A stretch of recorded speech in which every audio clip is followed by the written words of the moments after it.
22 million black victims of Americanism are waking up, and they're gaining a new political consciousness, becoming politically mature.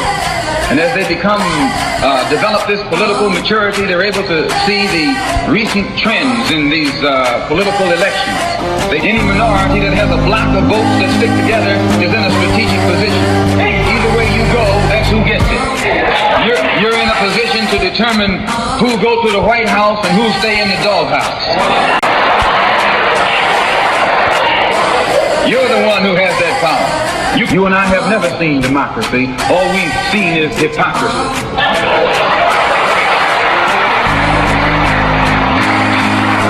When we open our eyes today and look around America, we see America not through the eyes of someone who has enjoyed the fruits of Americanism.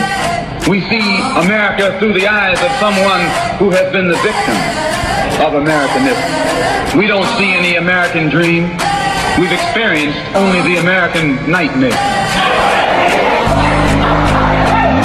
We haven't benefited from America's democracy.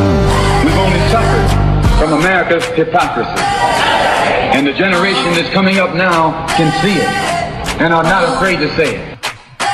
And are not afraid to say it. And are not afraid to say it. And are not afraid to say it. And are not afraid to say it. And are not afraid to say it. And are not afraid to say it. And are not afraid to say it.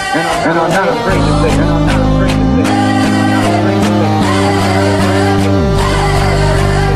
And are not afraid to say it. Yeah, we're live, gentlemen. Black Westchester presents People Before Politics Radio every Sunday 6 to 8 on InTheMixRadio.com. We got Damon K. Jones in the house as usual. Yes. I am AJ Woodson, and we have a couple of special guests in the house. We have André Wallace, our newly elected city councilman of Mount Vernon, and we have the guest who would never come on the show and is finally here. We're glad to have him. The Muhammad Ali of Black Politics in Westchester County. Black Politics. You see, you pulling that Reggie Lafayette thing, man. You ain't never invite me. We even threw Priscilla on you and had her call you a bunch of times. And you said you was gonna come. That was the wrong number. That was the wrong number. But we You really called Richie. Listen. So go ahead. We just gonna get right into the show. Yeah, all right. Let's get but first of all, you know, we gotta show respect where respect is due. You know, whether you agree or you disagree, Mayor Davis, you have been a leader in not just Mount Vernon, but a leader throughout Westchester County, representing Black people. Absolutely. So you know, I mean, we have to show that respect because you deserve that respect. Some people might think that you don't, but you do. You know, you have been, you know, just like you came on earlier to the ET6 show. And shout out to Epic Team 6. Yes, and you gave the young men some great knowledge and you gave them wisdom so they could move forward. And I think it's good. And you cannot go out on a low. We got to send you out on a high because you did a lot in your years of service to the communities of Westchester, not just Mount Vernon, but all the communities in Westchester. Because no matter where I go, and we're honored to have you on the show. Make no mistake with that. No matter where I go, when I talk to people in Harlem, I talk to people in Atlanta, they be like, "Oh, Ernie Davis, that's your mayor, right?" Everybody knows the name. Everybody knows the name. And I will say this: we didn't always see eye to eye. You don't always agree with what I wrote. But when I sat and met with you the first time, which was an interview in August 2014. Which was supposed to be a 22-minute interview, and I was in your office for like 4 hours. I learned a lot. But no, for real, seriously, I learned a lot about the history of the city, and a lot of stuff. And I've always said a lot of times our generation doesn't always want to listen to the older generation, and sometimes the older generation doesn't want to share the information. And everybody gets older, and then when your generation passed, then my generation has to start all over again because we didn't share the knowledge. And our generation needs to do that with the younger generation. So I do pick your brain. I don't always agree with you, but I do pick your brain. I pick Reggie Lafayette's brain whenever I can. You know what I'm saying? I sit and I've learned a lot, seriously. So and I want to give that, on the air. That's what's up because that's what we're supposed to do. I mean, You know, I mean, we're Black Westchester, and one of the cornerstones in Black Westchester is the career of Ernie Davis. Absolutely. You know, whether we agree or whether we don't agree, you know, and there's some things everybody disagree. We're human, so we're not going to agree on everything. But one cornerstone of the history of Black people in Westchester will be the legacy of Ernie Davis in politics in Westchester County. And can nobody take that away? Can nobody take that away from Ernie? And can nobody take that away from the history of Black politics in Westchester County? So, you know, we have to pay our respects because we're young people, you know, and you know, and he's our elder, and we got to respect our elders at the end of the day. But for the people that don't know you, and there's not many people that don't know you, Mayor Davis, can you just give them a little brief history and how you got into politics and the different positions that you held throughout your career? Mm-hmm. I'm one of those who never intended to be in politics. I'm an architect. I worked in New York City for 17 years, and I never wanted to be in a town, a small town, work in a small town. So I deliberately struck out to New York City, and I've worked with many big architecture firms, Edward Durrell Stone, Edgar Taffel, big firms. And I deliberately did that so that I could get big picture, and as I was ready to leave New York City, I started working for small firms. The last firm I was associate partner in L.E. Tuckett and Thompson, which was a black firm. At that time, there were only 13 architecture firms in New York City. But I'm a Southern by birth. I'm from Charlotte, North Carolina. Went to North Carolina A&T University in Greensboro. I came here because my wife was from here, and I met her in college. That's how I got to Mount Vernon. What caused me to be in politics is I was trying to start my architecture firm in Mount Vernon. Didn't know anybody, although I lived here. I wasn't social. And I met a young man named Tommy Sharp. Tommy Sharp, I met Augie Petrillo first.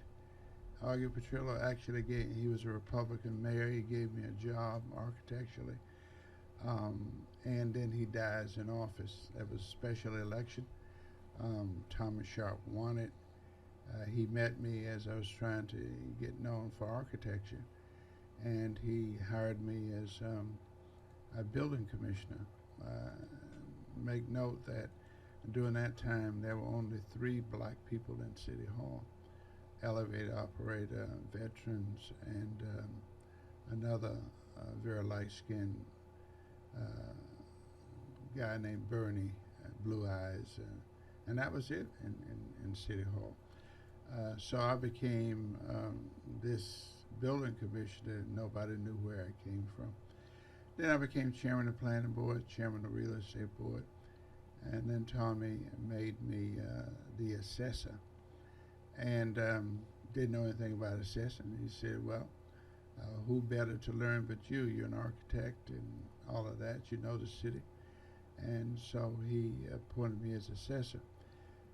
I was assessor for 2.5 years, and then I decided that I was through with government, and but I needed to eat. So I came to Dave Ford and I said, maybe I should run for a city councilor. He said, that would be a big mistake. I said, why? He said, because as an architect, you probably want to do some work in the city.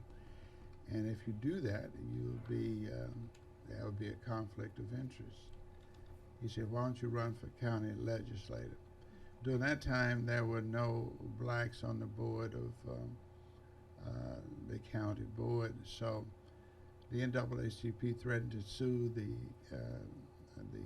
county, and they drafted up a district, 2 districts, one in Yonkers and one in Mount Vernon, where a person of color could win.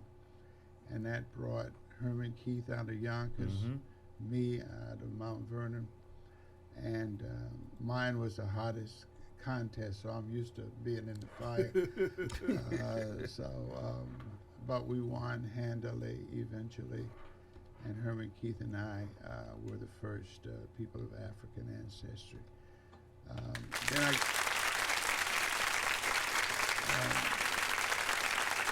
I served there for 12 years. At the 10th year, I had started to get tired, and I told Herman I'm leaving. And he says, why don't we go out together? We came together. Let's go out together. I said, okay. But then Herman had a change of heart, and I left, and Herman stayed. And that's when André Stewart Cousins ran against Herman. Herman had gotten, arrogant, and I said, Herman, I don't see you at these functions, because at that time I was running for mayor. And he said, if they don't know what I've done, then, blah, blah, blah. And so Herman should never have lost to her. But at any time, people get tired and they move on. So I ran for mayor and obviously won. And I thought that I would stay 2 terms and go back to architecture. And so I picked as my successor, Reggie was my first pick. And he decided he wasn't going to do it. And so I was left with 3 other choices. Jim Jubilee was one. There was another friend of mine. He was Jamaican by birth. And there was Clinton Young. So Clinton and I were friendly. So I thought, he's younger. He's smart enough to do this. And then, I won't call the name, but yeah, I will. David Ford came to me and said, he said, that's a big mistake. I said, why you said that? He's because he is not reliable. He is lazy, and you can't trust him. So I went to Clinton and I said, look, this, I didn't tell him who said it, but I said, this is what I know. Well, now he knows. Well, now you know. And so he said, nah, man, that ain't, that's not right, so I decided to go with Clinton. And the whole thing was I was going to do 2 terms, set it up, and give it to another, a younger brother. And so what happened, of course, is after the 3rd, I saw that Clinton didn't, in my opinion, he's a legislator. His skills are more towards the legislative end and not administrative. So I stayed there another term. And then, of course, Clinton ran against me because he said that I wasn't doing nothing to make millionaires. I said I didn't think this was my job to make millionaires. I thought my job was to serve the public. And so that's when campaigning got dirty in 2007. The FBI was brought in and they raided City Hall. Not the mayor's office, but when you say City Hall, people just assume that you're talking about the mayor. And I knew that it was over once you did that. It was over. So I lost that election. Now to Clinton's credit, he says time for a change. And nobody asked him what change he was talking about. Which is something you said in the nobody asked him. And so and he did change. He stopped arts on 3rd. Everything that I had my name on, he tried to stop. And the last thing I heard, and I had no intention of running again, trust me. But people started coming to me, and I said, well, yeah, maybe. Actually, Maureen Walker came to me twice, and are you going to run? I said, I don't know what I do, this and that. And then I went to one of her functions, and I was supposed to throw my support behind her at that function. And I'm waiting around because I don't want to be there in the first place, but I'm waiting around. Dave was the MC, and they act like, well, we get around to you when we can. So I said, well, tell you what, I'm out of here.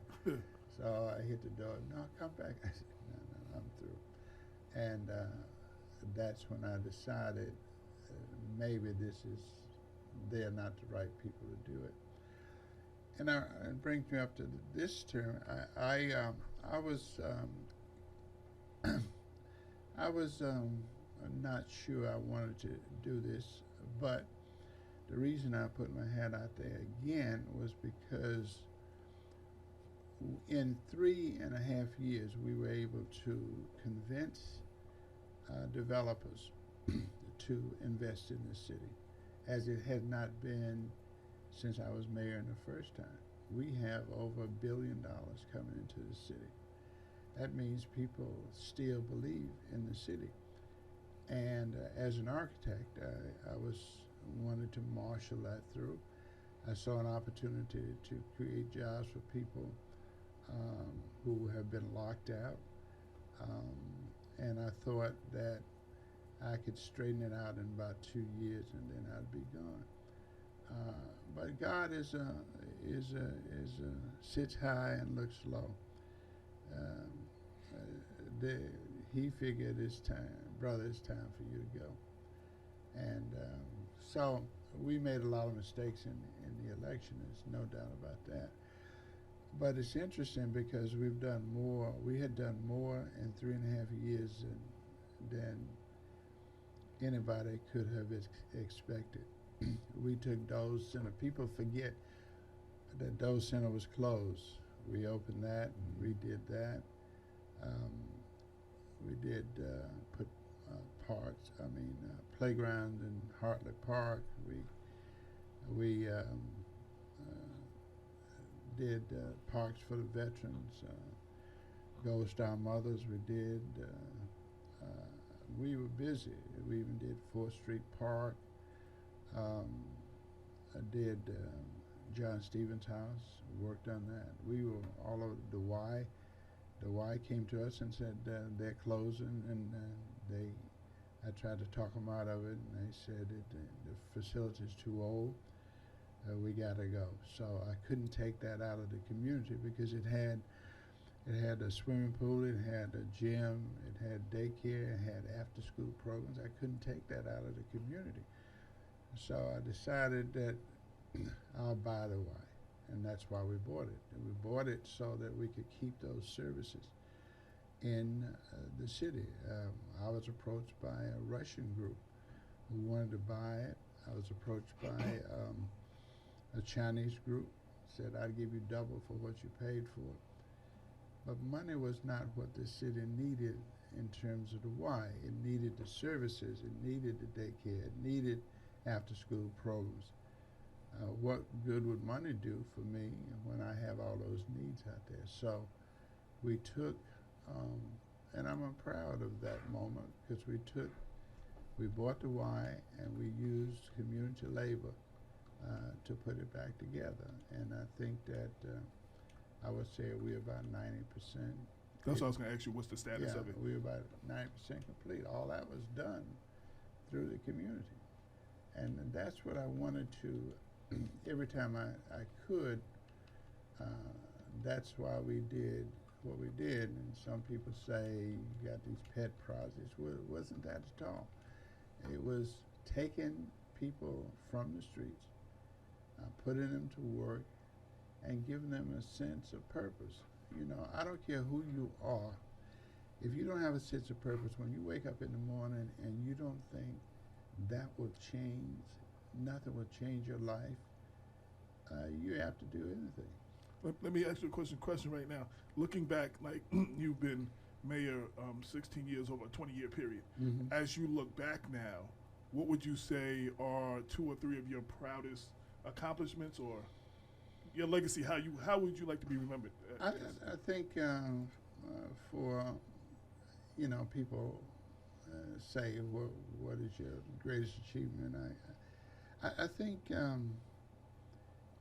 we tried to instill the first thing I feel that we were able to do is for a while is to instill pride in those who had been locked out, those who didn't see a future for themselves. And when people from the street who used to be drug dealers come up to me and say, thanks to you, you gave me another outlook. And when other people come and used to be in the streets and say, I can see what has happened in the streets, crime was going down because people have other things to do. People can see their future. I think the investment in the human potential. The other things that we understood is that you have to bring more money into the community. And I'm proud that I never lied to people. You're not going to cut taxes unless you bring more money into the pot. That's why Mount Vernon lags behind Yonkers and New Rochelle because it has cultivated an antagonistic way of the cities doing business. Everything is a struggle. And so Yonkers used to be what Mount Vernon is today. Mount Vernon, Yonkers couldn't get anything done until it went to a strong mayor and they started to get their act together. Now you can see, and I have a property over there, and you can see the daylighting project. I'm so jealous of that. I wish I had something flowing through there.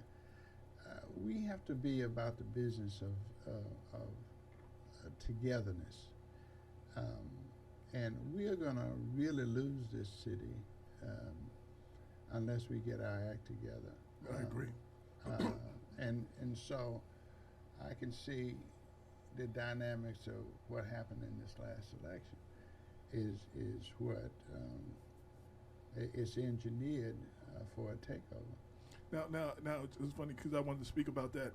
I was out of town for like a 10-year period. I came back last year May. Mm-hmm. So when I first came back, I was a little disappointed by some of the stuff I saw. Mm-hmm. But one of the things that I noticed, everything outside of the perimeter of Mount Vernon had grown. Mm-hmm. New Rock City, Ridge Hill, Co-op. You know what I'm saying? It was just like everything around. Even when they put the new David bus, I was like, that's close enough to get Mount Vernon money, but just not to be in Mount Vernon. Mm-hmm. Why is it that we haven't had that in Mount Vernon or couldn't get that in Mount Vernon to build up like all the other areas? We after I lost the election to Clinton, let's see what happened. I mean, we had a lot of things going when Clinton came in. We had 3rd Street. Nobody was building on 3rd Street. Right. What I did was, that's why we created Arts on 3rd. Arts on 3rd was not created to be this mega thing, entertainment that it was. It was created so that we could draw attention to 3rd Street so that developers would see 3rd Street differently. People would see it differently. And it worked. So 3rd Avenue and 3rd Street got built, 5th Avenue and 3rd Street got built. 3rd Street had never seen anything built in it before Arts on 3rd. Right. So a lot of things happened. The big mega. I know it's a lot safer than it was Well, when I left. The easier way to make it safe is give people hope. Yeah. You know, if I don't care about my life, I'm not going to care about yours. Absolutely. And so you got to create the jobs and create the energy, People now going to work, they ain't thinking about shooting you no more. Right. They're thinking about, you know, and it's a common thing. When people say, we want more police, are you sick or what? We need to remove the need to have police. Right. We have to, obviously, we have to have some police. I think we need more community police, like, We you know, need- the ones that walk, you know. Listen, let's look at this. The crime, for the most part, is against each other within families.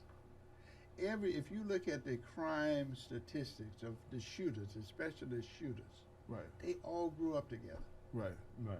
You're right. So I don't care how many police you put out there, if you don't take that out of this kid's heart, Right. it's going to be some problems. One thing, let me cut in real quick. One thing, and I bring this up all the time, when Pat Riley took over the New York Knicks, before he ran plays, before he did anything physical, he said he had to change the losing mentality Absolutely. of the team. Absolutely. You know what I'm saying? Before he could even start Right. working plays, and he said that was the big part for months, Mhm. just to make them think that they were winners, to change the losing, because they had a losing mentality. You know what I'm saying? So I know what you're saying. So see, and I'm gonna go racial here because I have to. I am a Southerner. I grew up. My dad took me to a game of Baltimore Eli Giants and the Charlotte Hornets, and my mama said, "You're gonna have to spend more time with this boy." And he said, "Okay." So he took me to this game. We went to the game, and on the right, the white people were sitting there in the grandstand. The black people, now they are playing a black team, the Baltimore Eli Giants. Everybody wanted to see this black team. But the exponents of the superior team was sent to the bullpen. And I'm 11 years old. I'm looking at this and I'm saying,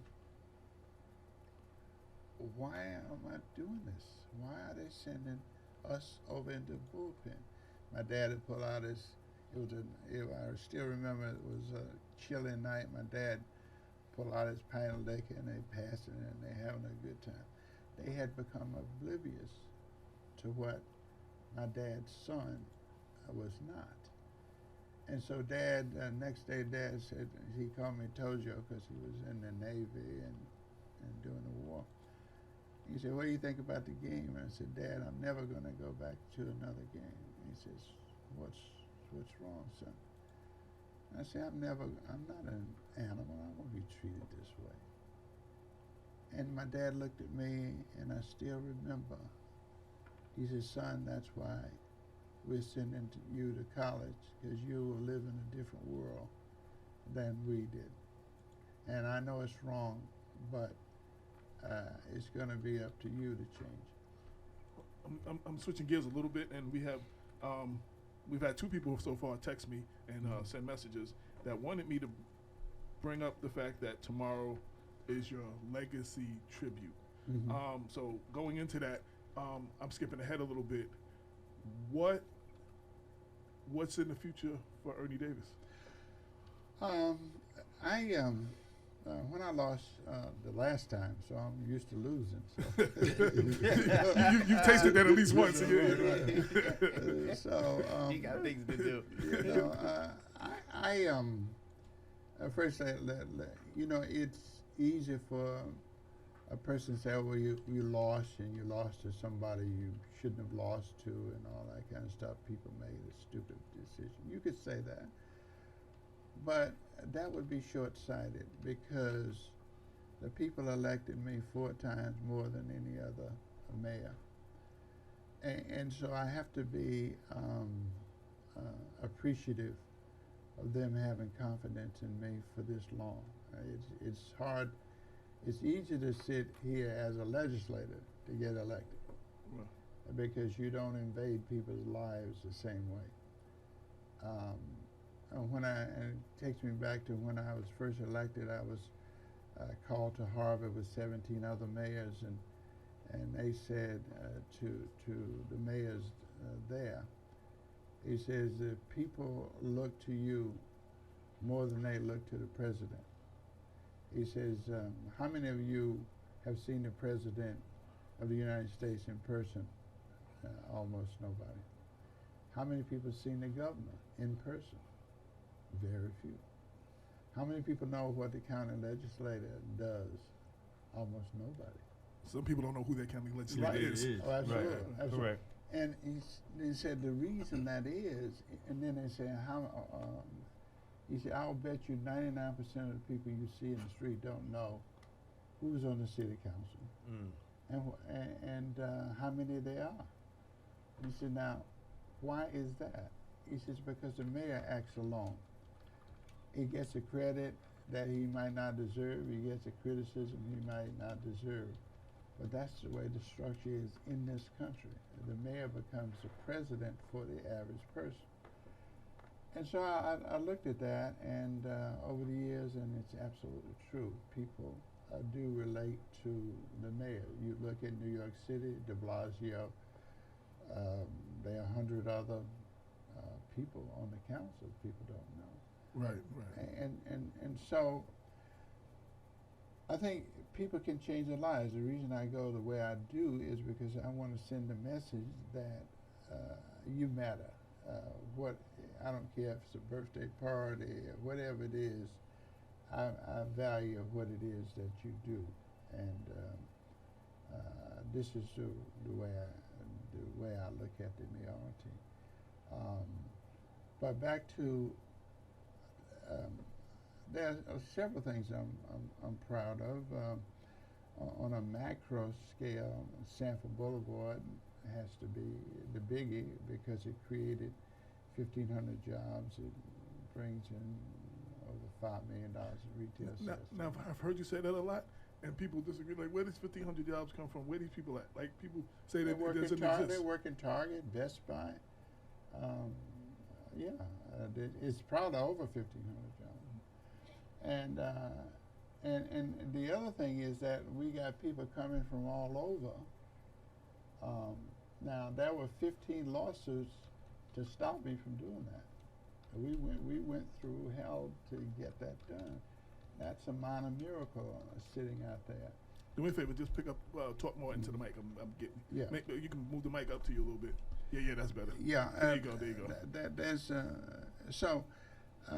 we were on our way, and we want to develop Sanford Boulevard. But right now, I can tell you that Mount Vernon is one of the hottest cities around. Number one, 3rd Street is being rezoned. There are about 4 projects on the board for 3rd Street right now between, South Columbus Avenue and 3rd Street. You look at McQuestion Parkway.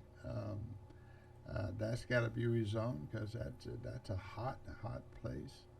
Everywhere in Mount Vernon is hot.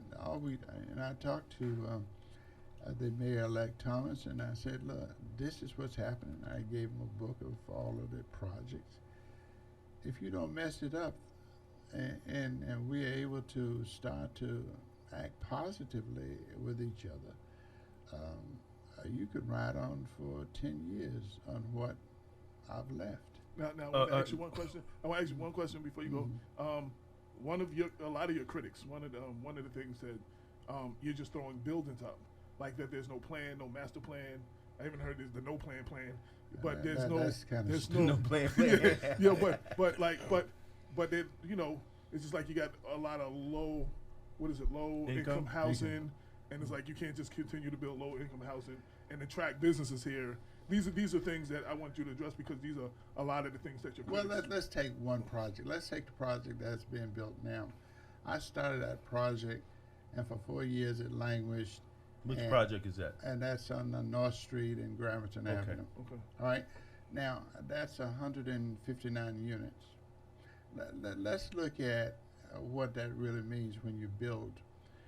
You have 159 times roughly 2. So you're talking about over 300 some people, new people coming in with buying power. The pizza shop, all of those Which one? The one that's there, the one that Oh, the was The one there? that got burned down. But there's still a pizza shop. No, but there's still one there. I'm sorry. I forgot about that. That's what I'm saying. The one that's there, the one that Pizza was shop. there. Oh, the one that I burned down. Oh man. That was one of the rumors. Yeah. Ernie needed to knock that down so they could rebuild the garage there. Right. I mean, the stuff that the people come up with is just outrageous. Now, so you're putting buying power down there, and people, as far as poor people, listen, you have people from Harvard can't get jobs. People who are starting out the way I started out, did make a lot of money, educated, and need a safe place to go. People just assume the worst. They assume that if something is affordable, it's going to bring people Section 8 and Yeah, because that's what everybody. That's what we that- have all kinds of Section 8 and welfare here. And and you hear black people talking that stupidness. And the other thing about take our city back, take it back from who? Who you taking it back from? I mean, we don't think about anything. That's totally offensive. Should be offensive to everybody. Now, I'm saying, wait a minute. And I talked to the caller, mayor, please hold. the mayor-elect. I said, you need to take that down. And he said, I can see how you would think that, but no black person could have put that up. Because everybody knows that the predominant population is black here. So, but if we keep acting foolish and trying to hurt each other, even now, I mean, I saw this memorial field stuff. And we definitely gonna get into more. Yeah, we're gonna get into that. Before we do, We definitely gonna get into that. We have our co-host, Cynthia Turnquest-Jones, who couldn't be here. She's on the phone, so I want to introduce her and give her a chance to say a few words. Okay. Hey, what's up? What's up, Ernie? How you doing? Hey, how you doing? I'm all right. I just called in to say hello, and I hope that everybody is well. And I hoop that you guys have a good show today. It's not gonna be And the same that's without about you. Well, outside of missing you, we'll be all right. Because we don't have a and you used to run the social. She talks to the people on social Facebook media, and, right. and she'll have all the information. And I'm trying to do that and push buttons, but it ain't the same when you got one person that just does that. So we definitely missed that. Yeah. All right, guys. So I just called in to say what's up and have a great show. And I appreciate you coming in today, Ernie. And what's up, Andre? How you doing, baby? I'm doing all right. How are you? All right. So I'll talk to you guys later. Okay, All right, good thank to you. hear from you. Okay, bye-bye. All right. Bye bye. And for those that are listening, you could call in 914-969-6499 or 718-705-4959 Call or the 718 number first. call the 718 number first, I guess. Or if you are on Facebook and you see the many posts of the show, you can leave a comment on the show and we can read your comment. So if you have any questions for Mayor Ernie Davis, you call in or leave a comment on Facebook. And while we got a lot of people tuning in that are usually watching football, anybody want to care? The Giants are up 20-10 right now. So, Oh, wow. so What quarter is it? 2017, the Patriots just scored. It's Okay. what is it? Third quarter. Third quarter. Oh, they're playing the New England Patriots? Yeah. Oh, that's Yeah. not good. Well, we beat them the last 3-4 times we played them. So Oh, yeah? yeah. So, Okay, So okay. Hopefully we can continue that trend. Yeah, I feel And good about Manning that one. and his brother just broke was it Elway's record for the most? Brett Favre. Brett Favre's record for the most passing yards. Oh, yeah? So in counting, so he just broke that earlier in the first quarter. Okay. of his You game. know, I always have to say this, man. And I'm not saying it because you're saying it, AJ. But how do black people know the stats of Elway? And, I sit in Elway and don't know their county legislator. They don't know their city council. That's so they don't true. go to the city council meeting. But they could break down LeBron James' stats from the first time he stepped on the basketball court for his whole career. But they don't know nothing about their local elected officials. That is absolutely true. Well, that's design. It's a dumbing down of people. Why is it that you see young men, and some not so old, with the pants down? Right, so not so young. Right. And I mean, I just say, what the hell could be in your head?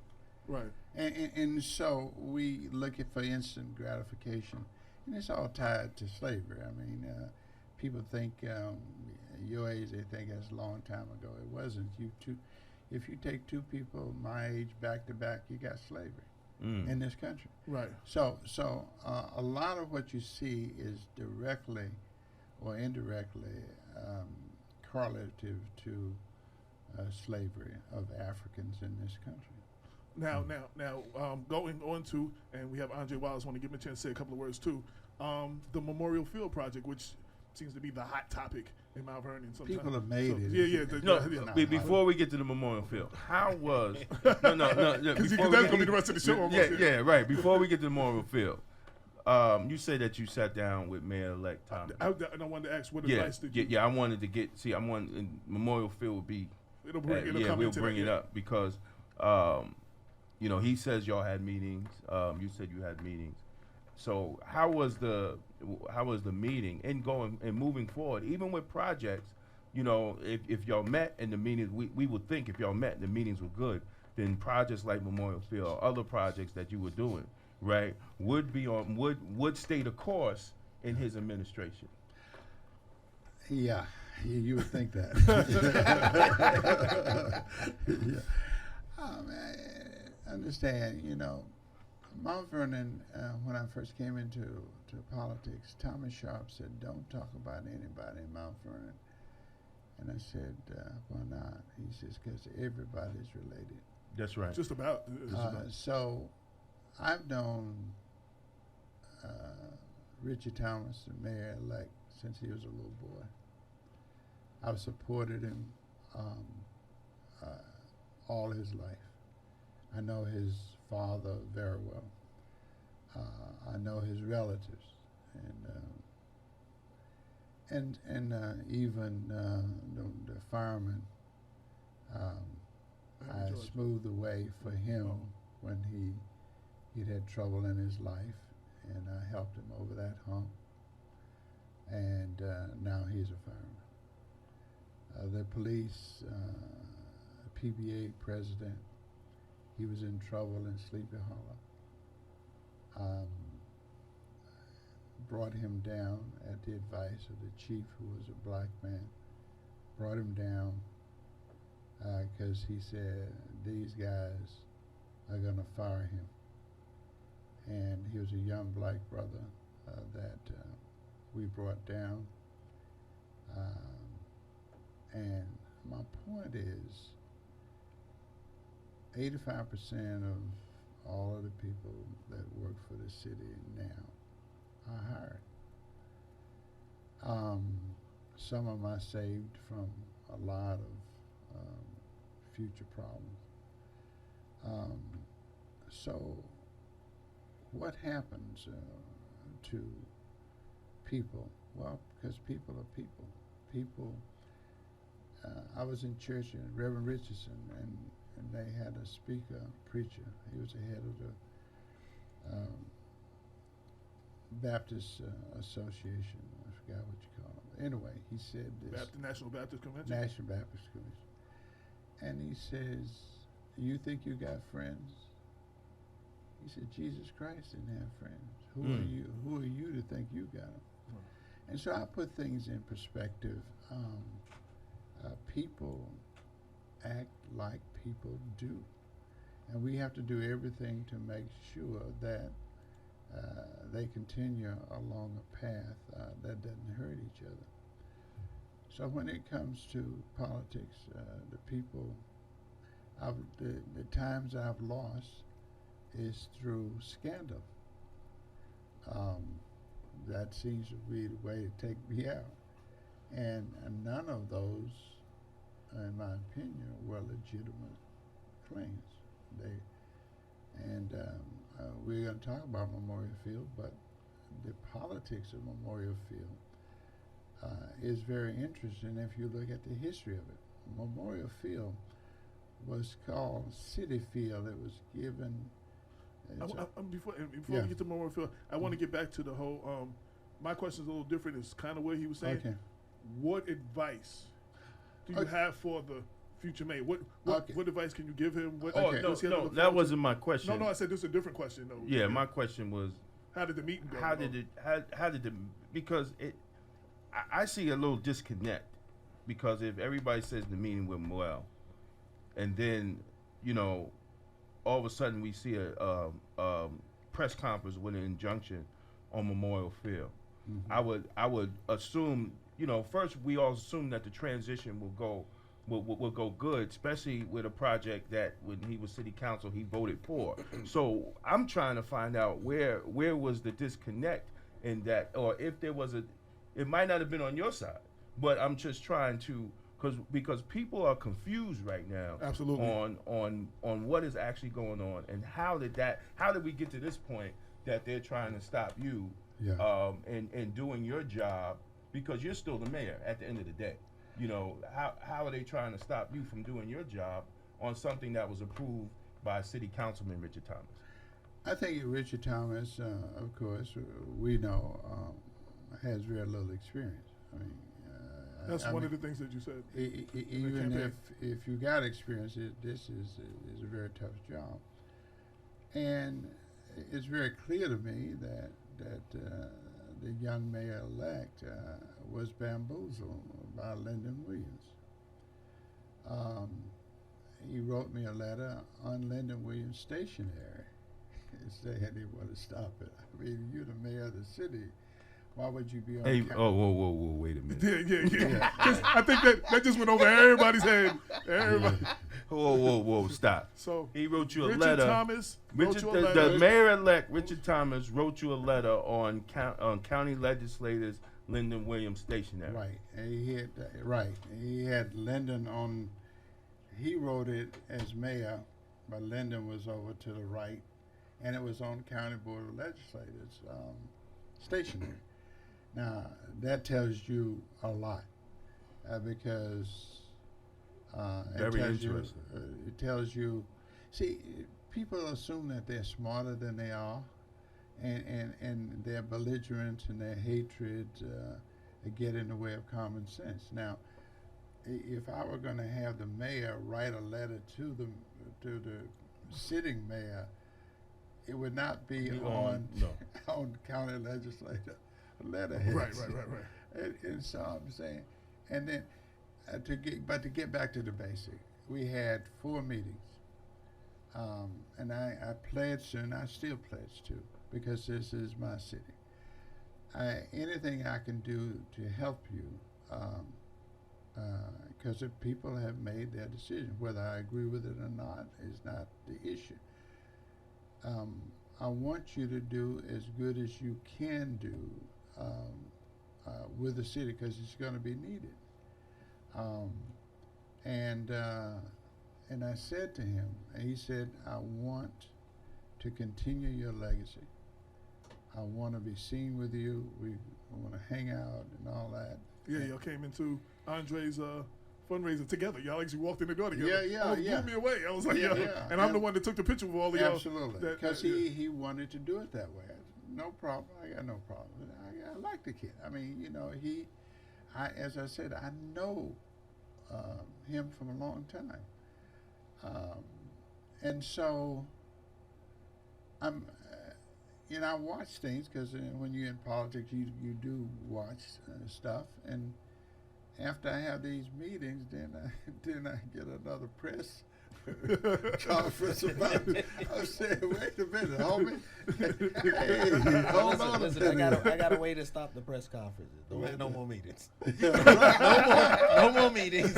No more press conferences. But which means there is a disconnect. There's a major disconnect, because how could you possibly do this? And then one thing I told you and both Reggie, and I've said it over and over, this is my first active election that I've actually participated in. Yeah. And I learn something new every day. Every day, the more I know, the more I know I don't know. Listen, so do I.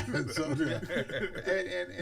And so, I said to him, and we had very good meetings, and I mean, I actually like the young man, but I'm absolutely confused as to how you cannot see for instance, this Memorial Field thing, and plus you voted for all of it.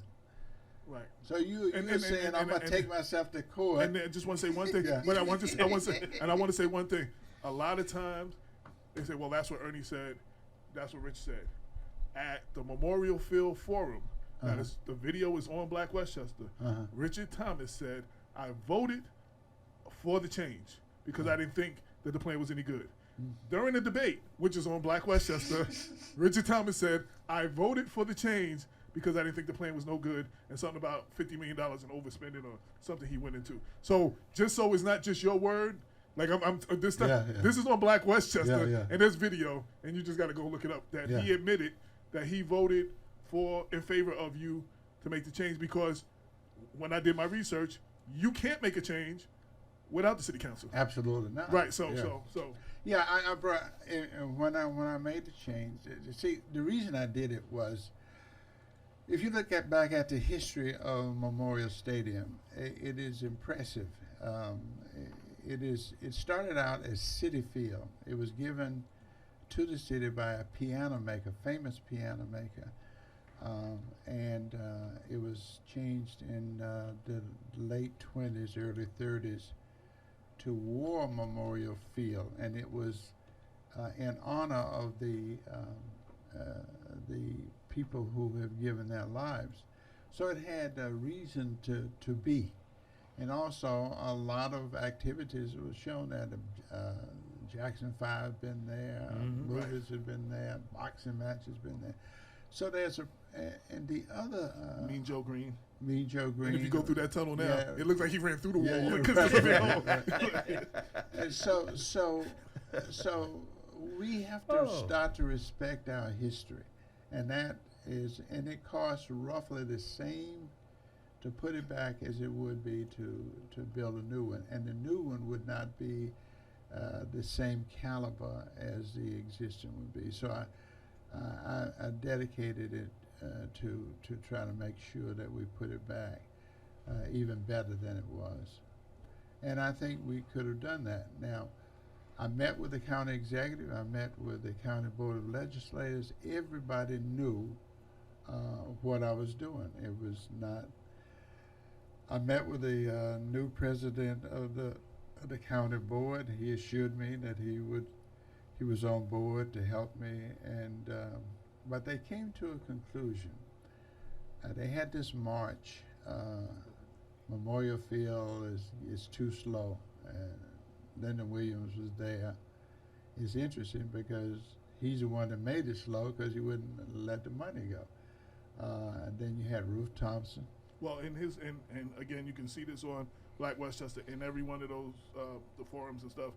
What he said, and I'm just saying because he's not here, is that with the change of the plans, it then became another $5 million needed, and he wanted to, and before the county released any more money, they wanted to know where the $5 million would come from, so they didn't dump more money into a project that doesn't get finished. That's I'm just saying. That's what he says. That's what he says. But understand, he didn't dump any money into it while I was mayor. Not 1 cent went into it while I was mayor. That money's been held up for 3.5 years. I want to bring up one thing too. I want to change the subject because we haven't had André in the conversation.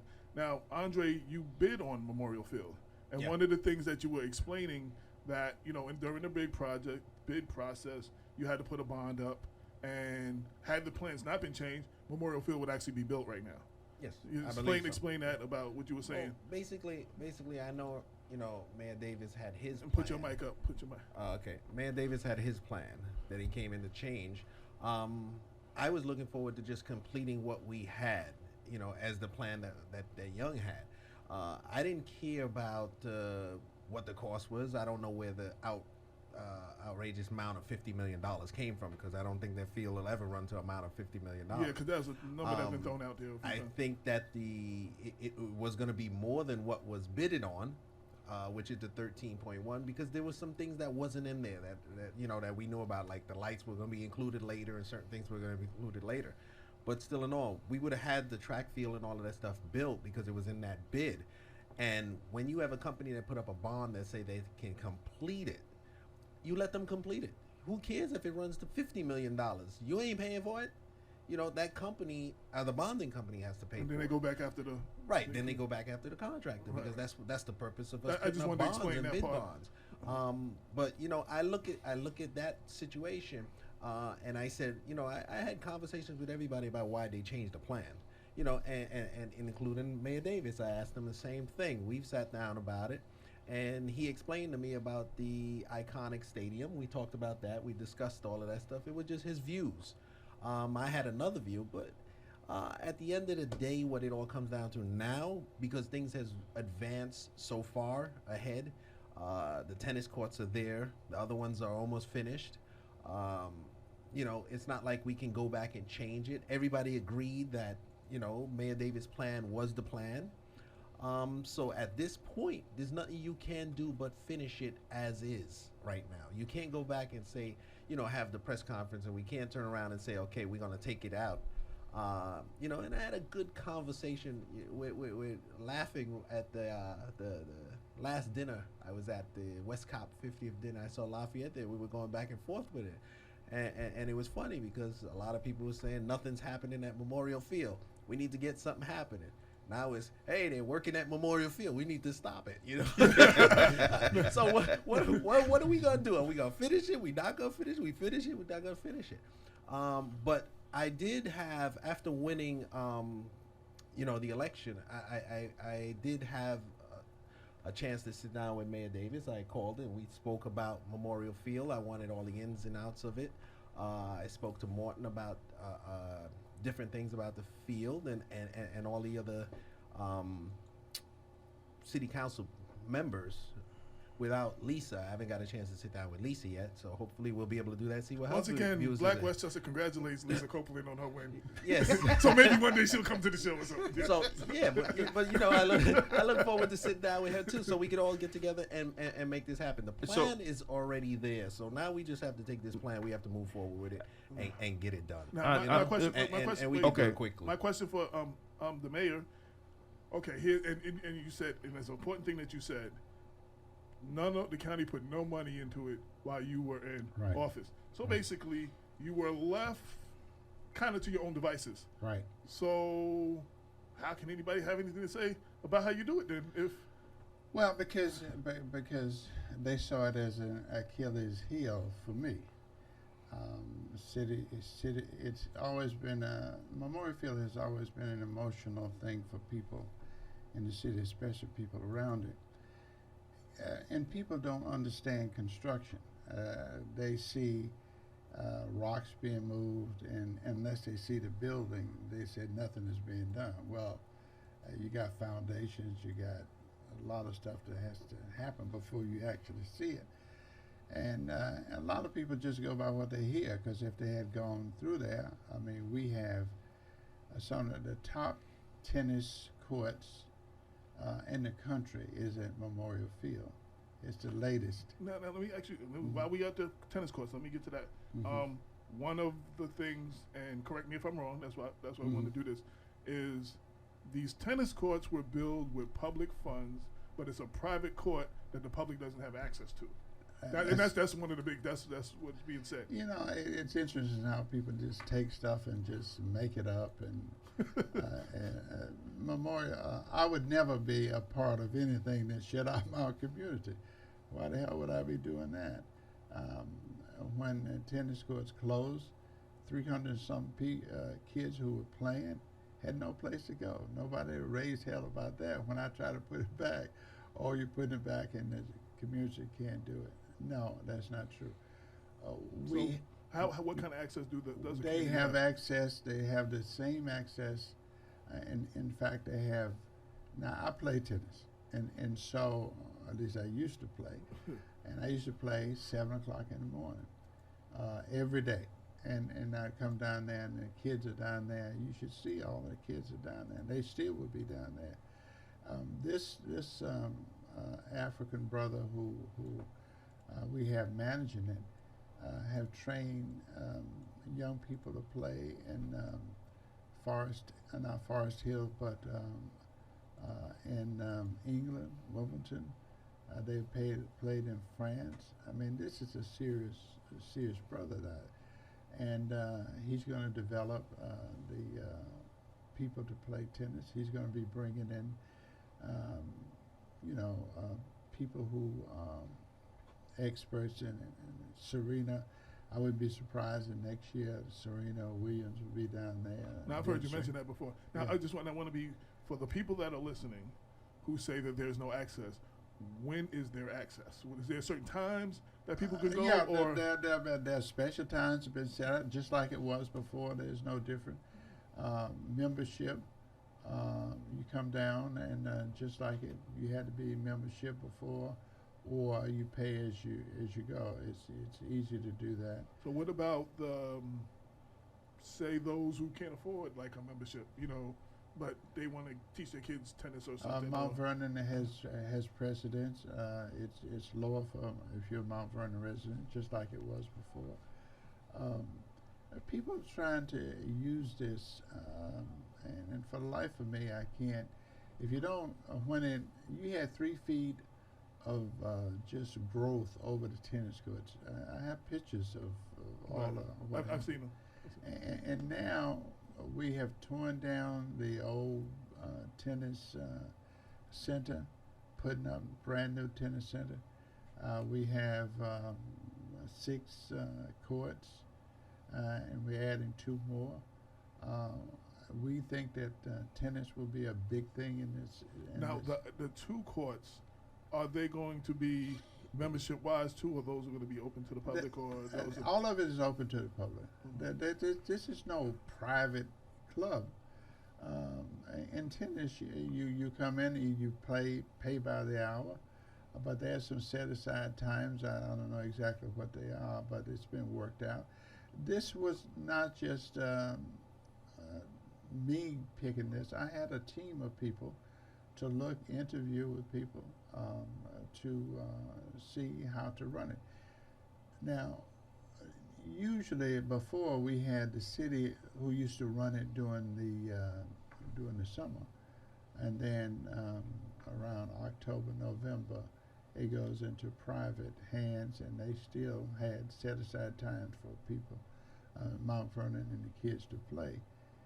Same thing here, but we're running it year round because we have to cut the budget. I mean, you can't just have people work down there and not pay them. So this was a way to defray some of the costs. But I can assure you that tennis will be played by our folks. We're going to develop a system by which we can encourage young folks to play tennis. And one more question about that too, just for the record. Keela, I think it's called Keela. Keila Tennis does not own the courts, or does own the courts, or Mount Vernon owns the courts? Mount Vernon owns it. We lease it. Okay. We lease it to him, same way we did before. Okay. I got a question from Facebook for André. One of the listeners just want to be clear because they saw you at the press conference with Richie. And what is the difference, you being at the press conference and you discussing the plans? Were you in support of Richie, or was, it was why you was there? Well, why I was there, I was called to be there for my technical advice, because construction and development is what I do. Right. But then, so when you never spoke, I came down there, no, I never smoked, because it was, I thought we were going to talk about the soil to find out if it was contaminated. And I wanted to get into that too, about. I was saying, why didn't you speak? Well, I didn't speak because. Did you not want to speak, or you weren't invited to speak? No, I wasn't invited to speak. Okay. I was invited to, if they had any questions, technical questions, they were going to ask me these questions.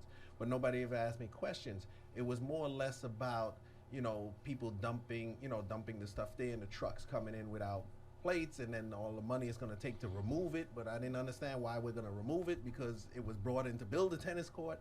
So for me, I was just standing there, kind of caught in the middle, trying to figure out what was it all about for myself, what we were going to talk about, because whatever Mayor-elect Thomas was talking about, I didn't know that's what he was going to say. That's what he was going to discuss.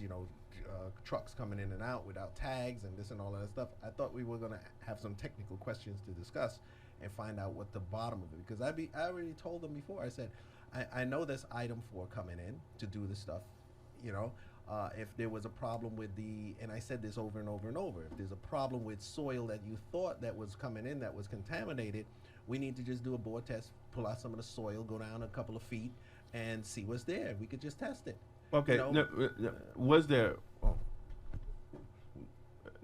yeah, I'm always using my outside voice. What was there a test on the soil that you know of? No. Okay. I didn't know of any test. And Right. it's funny too. I got a So where testing did- kit at home. I could have tested it. So where did the $2 million come from? Or to remove it? Yeah. I have no And idea. would it and if you would, I'm talking to a builder because you're in this experience. Would it cost $2 million? To move that? No, Yeah. no, not in a million. Let me tell you something. It wouldn't cost $2 million because I call a couple of friends and tell them that there's some free item 4 there, and everybody's gonna run over there with a truck. Right. So, and the city's gonna make some money because I'll be like, listen, fellas, I'm gonna charge y'all $15, a yard. Right. So it's not gonna cost. So it wouldn't be a burden. So what I'm just trying to make clear. Can you turn my mic down because I talk loud. I'm just making clear that because of the projection saying that it's going to cost $2 million to the taxpayer, right? It's not going to cost. Actually, the city, if that would happen, the city would make money. There's not a cost. There's not a burden on the taxpayer like. No, not at all. See, Okay. this I just want to make that clear. Okay, this is what my understanding is because I call Commissioner Morton to find out and to get to the bottom of everything. Because if you're bringing in item 4, obviously I don't know. Now, what is item 4 for the lady? Yeah. Explain what the hell item is item 4 is. four? Well, the item 4, it comes. Make It's it- really make it- crushed. It's really crushed gravel, Okay. basically. Crushed gravel with dirt in it, and there's different sizes. There's different types you can get for different things. What they're using there is to put down and to tamper down so that they can make a sub base to put the tennis courts on top of. Okay. So item 4, item 4 is the same thing you could put in as gravel when you're building sidewalks or a lot of different things. Okay. When you're closing up streets, whatever.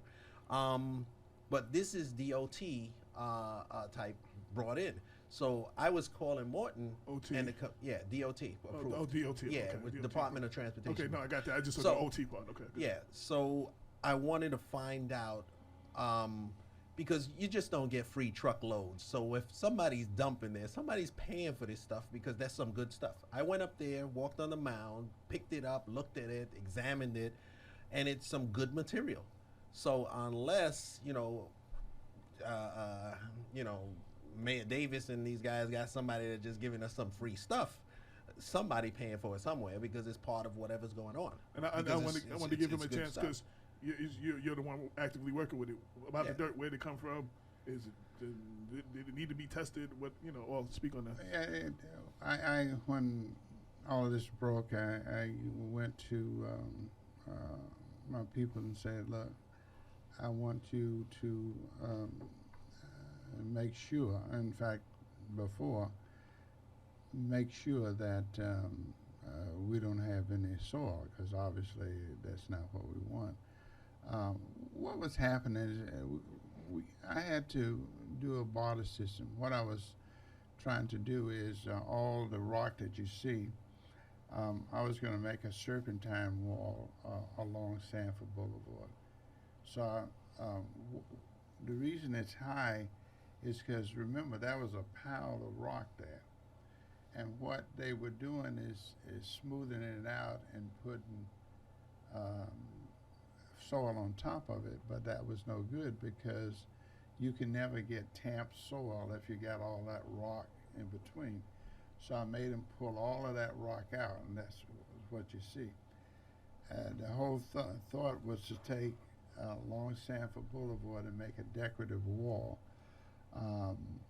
around it. And as you see, some of the rocks are piled against the tennis courts, which would be a decorative wall that would be interspersed with with planting, and it would be a live wall.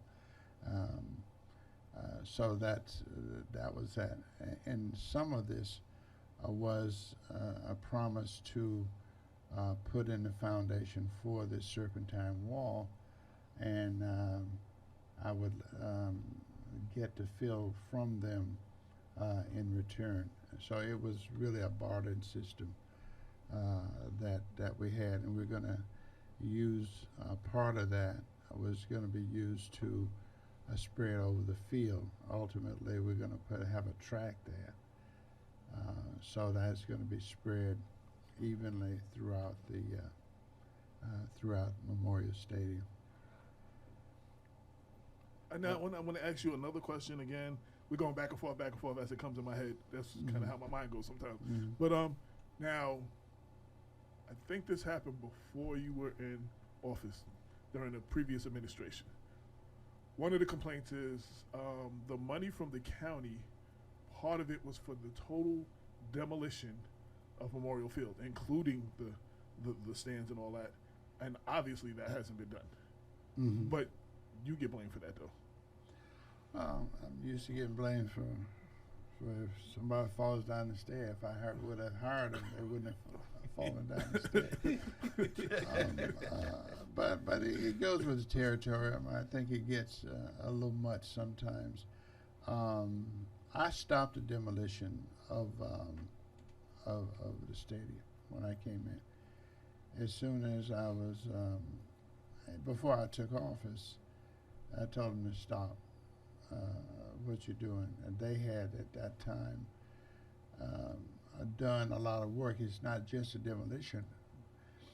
About $500,000 was put in chopping all that rock that you see out. So and over $1 million went to some consultant firm in Harrison or something like that. Yeah. Yeah. And so when I came in, things were all out of control, and I think we've done a hell of a job, and we used labor from the community to do a lot of it, like cutting the grass and keeping that up, and people thank me every day for working on that project. We tore down the existing house, did a lot of things, put up walls, put down tennis courts, put up cyclone fences, put up underground lighting. A lot of stuff had been done, and a lot of it had to be done through just on the backs of just being creative and getting favors from people. Now one of the creative things that has been spoken about, I've actually wrote about it, and the councilman turned mayor-elect has spoke about it in the debate. What was the process of hiring a former pizza man who is now the water commissioner as the project manager or whatever of Memorial Field? What made him qualified to be the? And since it's been brought up, I'd like to speak about a lot of that stuff. Okay. One thing I've known Obove for since he was a teenager. His father owned the repair shop across the street, and his father wanted him to go in business. He didn't want to do it. He wanted to open up his shop. But he holds a degree, at least certificate for business. I mean, he's not just a pizza, but and I don't think we should look at people like that. I mean, well, the pizza thing to the water commissioner thing. But then the project, if that's the right title, project manager of Memorial Field. This is what happens. In the construction, I want a guy like Bove, because he pushes his people. I can depend on him. Nothing was getting done. He showed an inclination to want to do it. He showed that he could, people would work with him. And I can tell you, in his defense, if I had more people like Anthony Bove, I probably wouldn't have lost the election. You know, and I say, and this one thing I will say about Bove, and I have said this, I would want a Bove working for me. Bove is 100% loyal to you, Yeah. seems to carry out whatever Yeah. you say to carry Yeah. out. Like, those are the kind of people you want on Yeah, your team. Now, they talked about his qualifications, but, but Yeah. as far as that, I would want, that's the kind of person. That's the kind of guy I want. I mean, Anthony Beauvais, he'll call me boss. So what is it that we need to do? I say, I need to cut this. I need to do this. He's on it. Another guy like that we lost, unfortunately, was Rudy Prasad. Rudy Prasad, I can say, I need this. He would, if he had to go through a wall to get it done, he would do it. And unfortunately, I didn't feel I had a lot of people like that around me. I didn't. And so I'll take a Beauvais, and you can take all the certificated people you want to. I want to get it done. We got all this done. If for instance, the steel, case in point, we had a brother who is putting up the steel. I had to fight to get him the job because I know with all the stuff we've done, there's going to be very little local participation. So whenever I can, I go to Mile to hire a guy like that. Now, there's consequences to be paid because couldn't get the bonding, had to wait for that. I mean, it's a struggle to do business, but we are getting it done. So, you know, for people to jump up and say these things, it's unfortunate, but people are people. Now, and I'm going back again because I'm almost sure, and if you didn't say it this way, please correct me. Mm-hmm. So when you were mayor-elect, I believe, and Clinton was the mayor, you halted construction. I did. Okay, so then I did. it would be within I did. Richard Thomas's right to do the same thing. No. I mean, No. You can't. no, I'm just saying as mayor-elect. No, Okay. No, you can't say it like that because Richie Thomas voted for what we're doing. That's the difference. That's a big difference. That's a big difference. Yeah, that is. No, I mean, he'd be suing himself. I mean, here you got an injunction. Wait a minute, I'm looking through this. I see your name all over here, and I don't see you dissenting. You voted for all of this. So let me ask you a question, and Councilman-Elect André, you could chime in. Now, so he has to get this injunction before January 1st. I'm assuming, right? Because he's trying to stop you from doing your work now. Well, yeah, because you wouldn't be working. Matter, yeah, you wouldn't be working on it. Yeah. Right. Yeah, as a practical. But could this, if it lasts, you know, we know how courts are, and we know how the whole process is. Would that happen in one day? Okay, you gotta speak in the mic. I'm being told we can't hear you now. Oh, we can't hear you. Yeah, so would that happen? Would that happen in one day? You know, would the judge rule on an injunction in one day, especially when the complainant is the one that voted for the project? You can't tell what a judge would do, but Right. Judges would be very reluctant to get into something unless they knew something about it. So they wouldn't just say, I'm going to give you an injunction. Right. Because there are counterbalances, and people would say he should want to know what the legislative body who voted for it, how they feel about it, and that means that it'd bring him in as a legislative body too. I mean, it gets comical, and this is how people won't take you seriously if you keep doing that. If you got a problem, first of all, Lyndon Williams should really. I wish I could have a square where I could take people who do foolish things and put them in the square, and just give them X number of lashes about how much stupidity that they have. Because this is clearly. I'm a very visual person, so I just visualize that. Well, you wanted me on the show, so. No, that's listen, it's that's real people talk. before This politics. is real Yeah. talk because this is sneaky.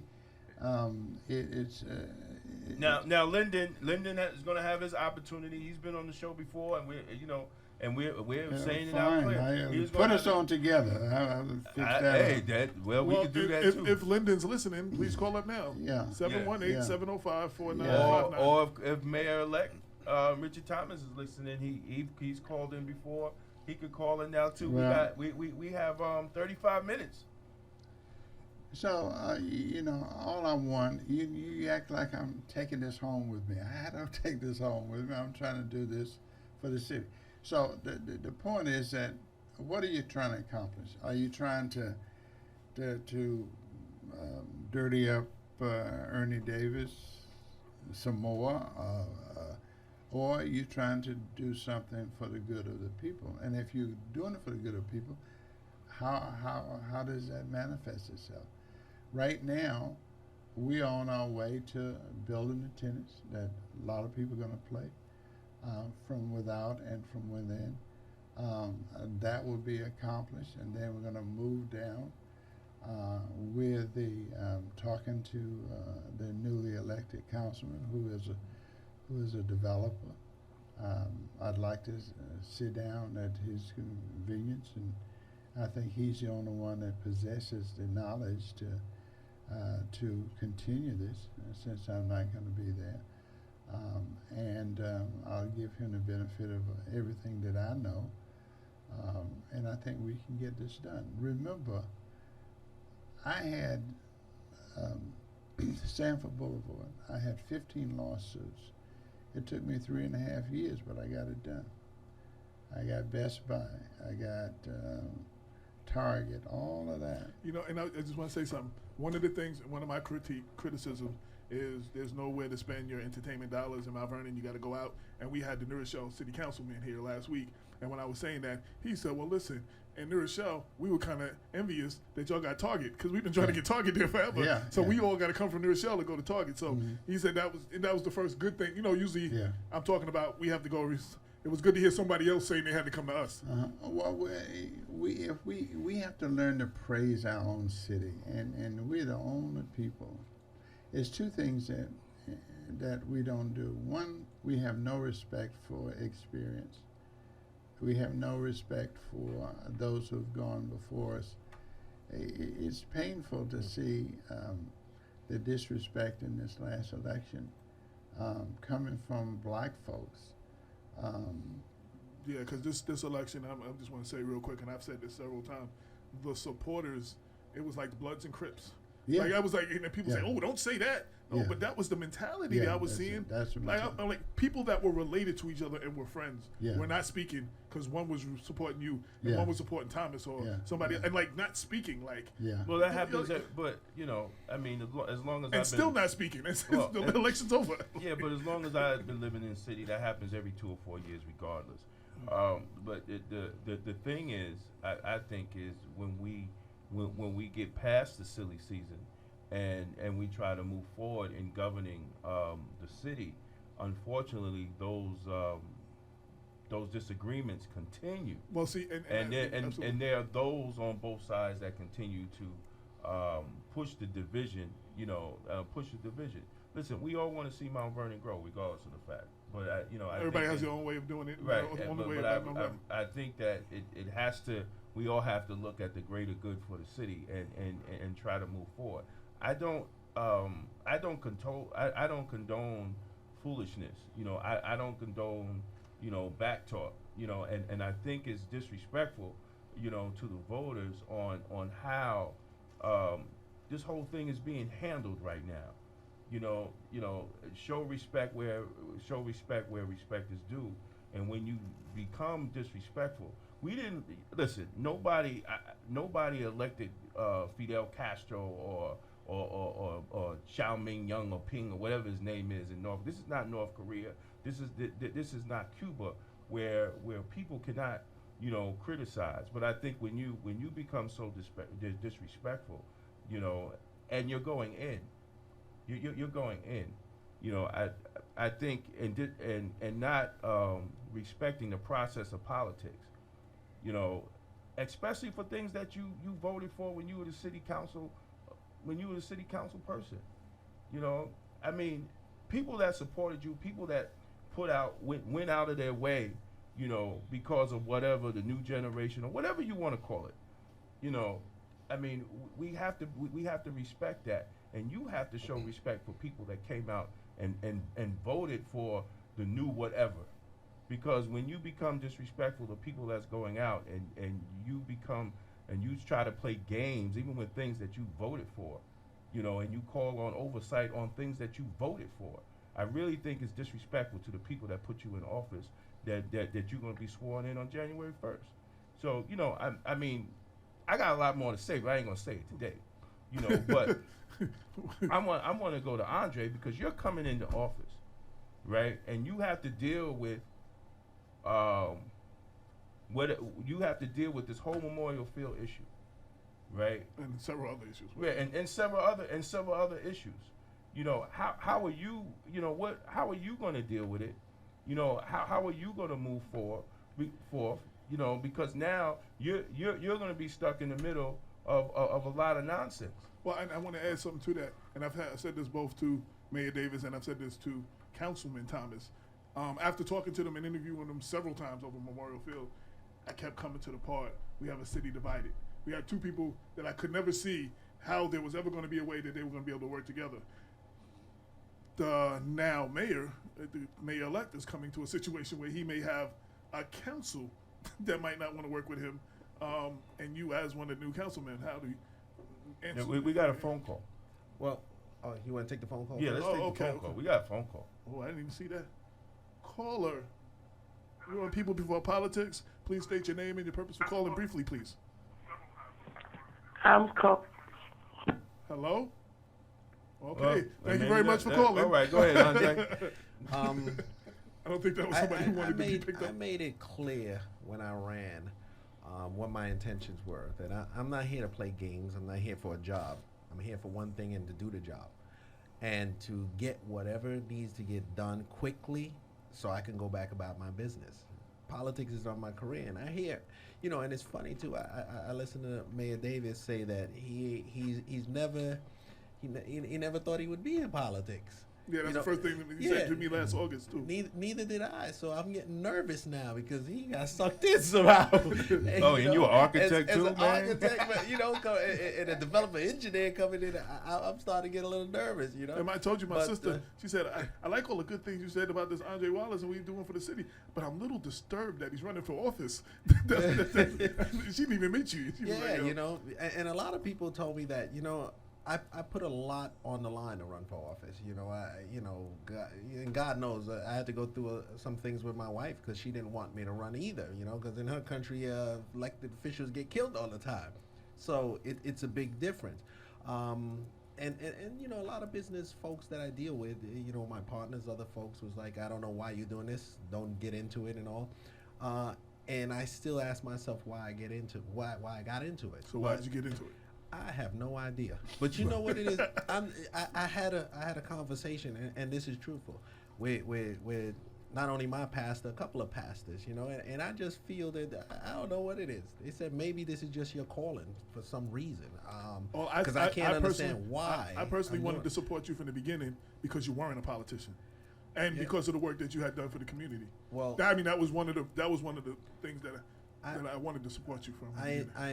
You know, I enjoy watching other people elevate themselves, because by helping other people elevate themselves, we elevate ourselves. So that's always been a plus for me with working with other people and giving time to reach out, because one thing I realize is our lives that we live here on this earth and the time that we have is not for ourselves, but for the service of others.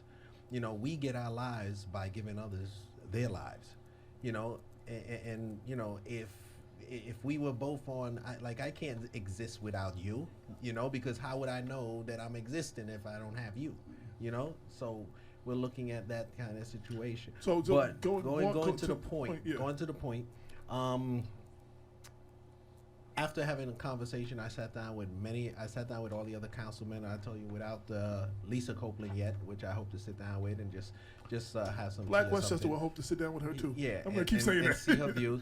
But I've even reached out, and I sat down with Mayor Davis as well, and we sat down to talk about Memorial Field and how to get everything done and to move the project forward.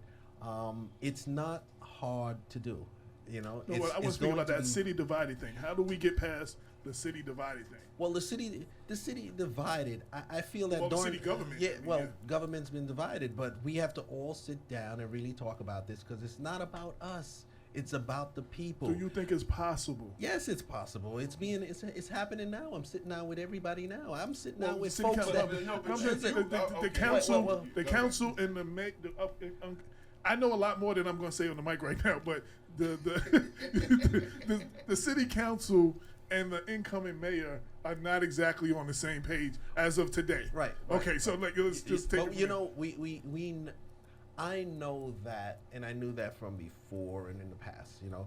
But we have to work together. We have to put that all behind us for the better of the city. That's just what, you know, and I've explained that. I've sat down, I've explained it to Marcus, I've explained it to Yana. But the reason I keep bringing this up, you know, after talking to Mayor Davis and Councilman Thomas, I heard the same thing, that they thought that they could work, and I never saw a point where they could work together. Hold on. I had conversations with Mayor Davis and everybody else, and you ain't see me hold no press conference, right? So obviously, I'm gonna get this done. I'm not here to talk about, you know, what we got to get done. Only I'm here to figure out how to get it done and to get it done. That's the bottom line. You know, I didn't go to Mayor Davis. Caller, please hold. I didn't go to Mayor Davis to ask him, you know, what we're gonna do and all this. I sat down. We had a nice conversation for about 2 hours. We spoke about our differences on Memorial Field, which we came to a conclusion on that we're gonna be, we do have the same goal, and then how to get it done. And you know, I can lend my expertise with doing this particular project, and get it done. You know, so we did have those conversations. I have a question for the mayor, but before we get into that, we have a caller. Caller, you're on People Before Politics. Please state your name and your purpose for calling, and they're gone now, so we don't have to do that. You keep hanging up on everybody. No, you know what? Are you hanging up on them? No. Yeah, you he's know, hanging up on them. People call sometimes to listen to the show, and they listen on the phone instead of, you know, and they had no intention of being on the air. Yeah, so you know what I'm saying? right, so well, I'm asking you to go to your website, go to inthemixradio.com. No, but if and they are or listening, download your app. if they are listening, the only thing they have to do Say is hello. That they're listening. Yeah, and now my You question. don't know about this? Okay, so my question for, and this is not to put Lyndon on the spot, but the point that was made, and I want you to address this because other people feel that way, quoting what his letter to the editor was. So it's baffling to me, after 16 years as mayor of Mount Vernon, Ernest Davis would not leave gracefully, but instead spend his waning days of his administration undermining the incoming administration and placing obstacles in the way of Mount Vernon residents. And that specifically because other people have said that, you know, after the election is when you're going to have to worry whatever you're going to do before January. And so, you know, I want you to speak. I want to give you a chance to speak to that. Well, those are generalizations, and I'm trying to figure out what obstacles I'm putting in the way except living and breathing. I don't know what he's talking about. And leave gracefully, I don't know what that means either.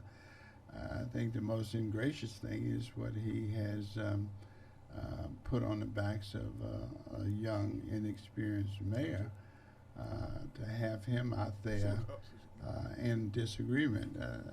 The mayor, it seems to me, we have talked and we have vowed to work together.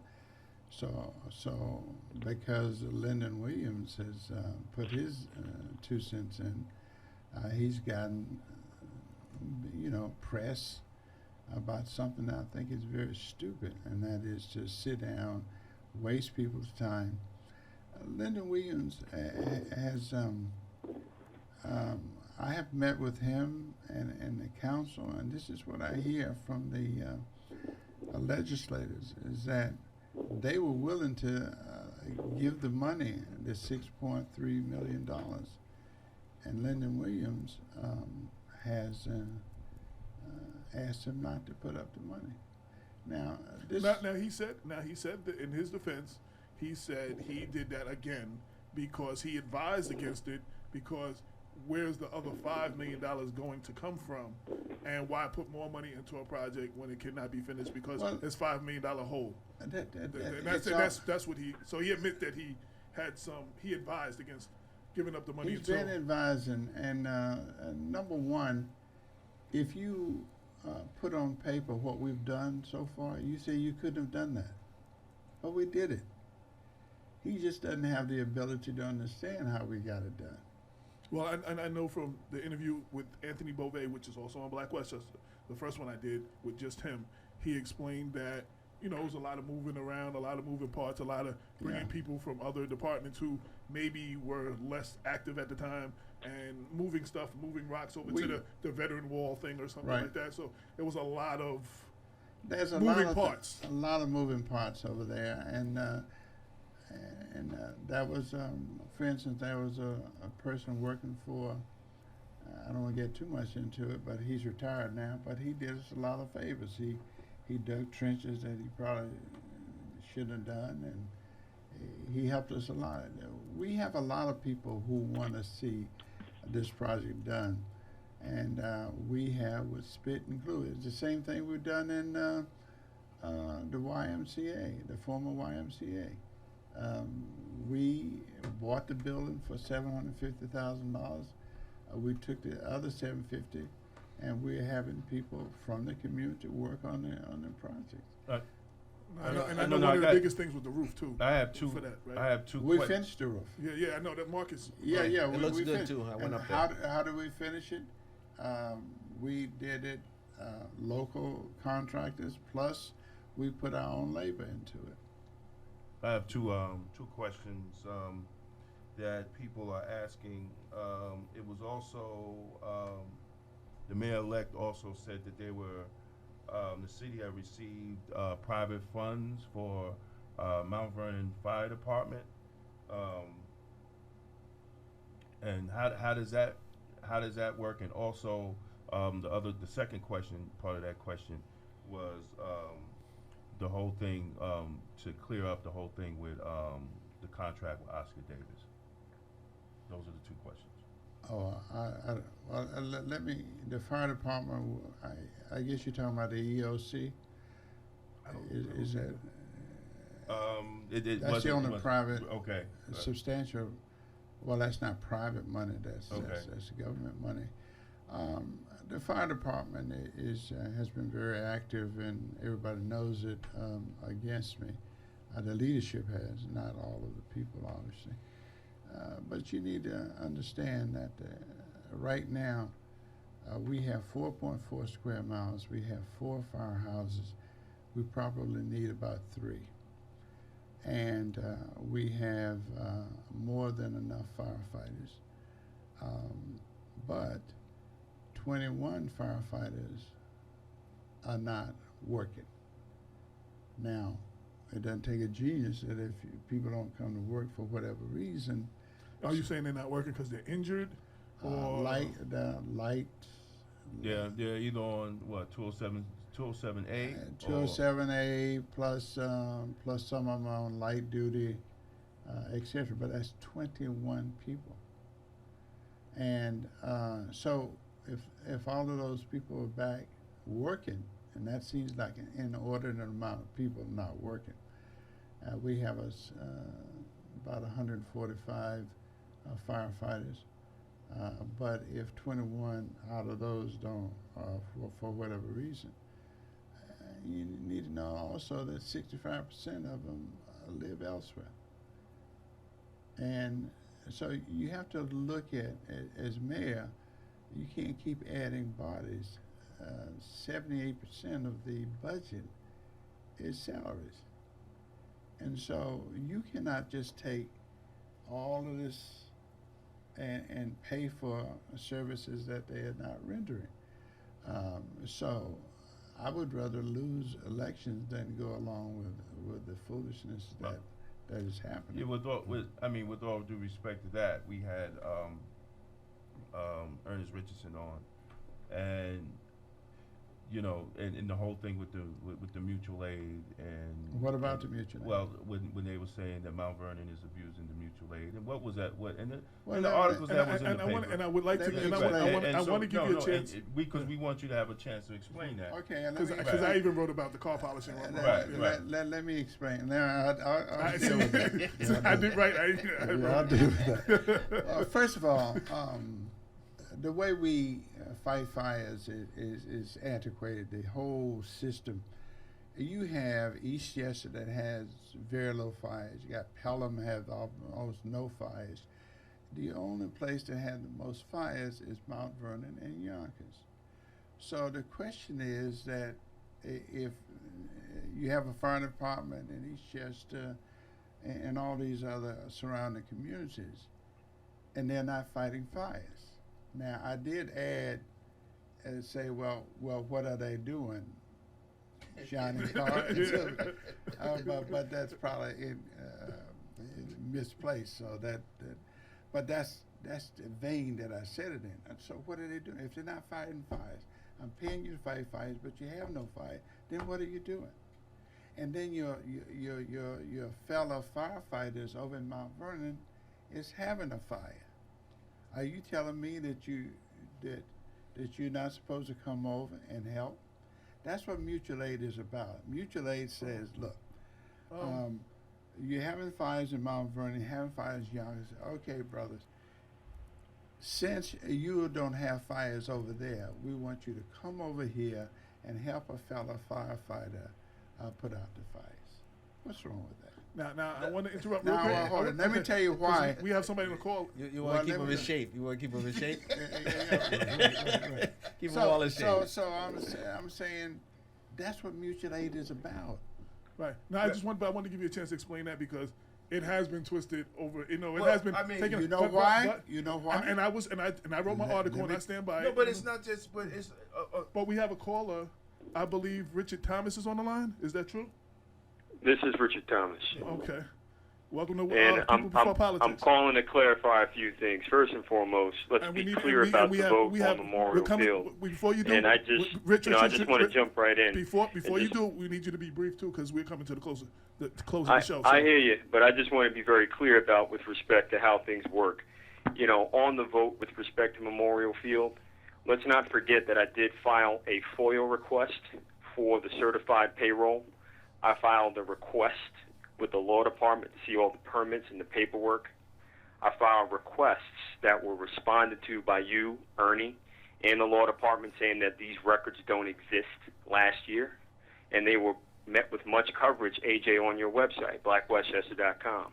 So let's not mislead people, because if we're going to talk about votes, let's get back to the facts. And at the end of the day, the dirt that's at Memorial Field, I don't recall ever agreeing to that, and the cost to remove it is going to be costly depending upon what's there. So right now I know that the field has been shut, and regardless of what you say about the tennis courts, our kids can't afford it. You go and talk to the tennis moms and Lennox and all the people that play on it for a couple of hours, it's not people from Mount Vernon. And at the end of the day, the person that has a contract didn't put a nickel up. So I don't see what's in it for our community. So let's not romanticize and mislead the public about what's really going on. And right now, you know, this is the type of stuff that further divides us. So at the end of the day, let's stay on the facts and not get too distracted on things that are just fiction. Let's talk about the facts. The fact of the matter is the person that has the contract, that bubble that goes over the tennis courts costs $1 million. The person that has a contract is going to do all of the interiors. And once we close it, they are in charge of all the interiors. So right off the bat, we're talking about an investment of over $1 million and a quarter dollars. So that's on the backs of our kids that cannot afford to play there. So I don't want to get lost and go on splitting hairs on this.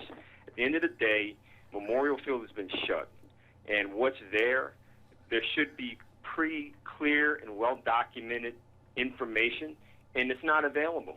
So I don't want to hear, stories after stories about, we're moving things around and we're making things work, we're creating costs. And out of your own representation back in April, we're $5 million in the hole.